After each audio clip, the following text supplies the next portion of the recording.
A philosophy professor stood before his class with some items on the table in front of him.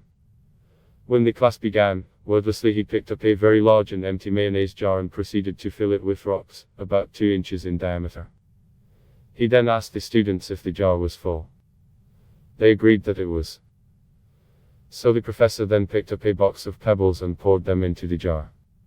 He shook the jar lightly. The pebbles, of course, rolled into the open areas between the rocks. He then asked the students again if the jar was full. They agreed it was. The professor picked up a box of sand and poured it into the jar. Of course, the sand filled up the remaining open areas of the jar.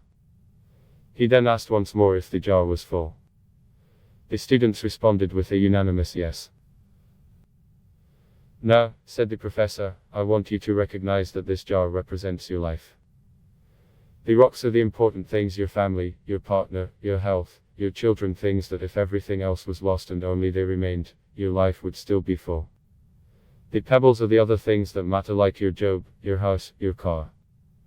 The sand is everything else, the small stuff. If you put the sand into the jar first, he continued, there is no room for the pebbles or the rocks.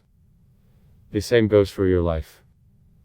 If you spend all your time and energy on the small stuff, you will never have room for the things that are important to you.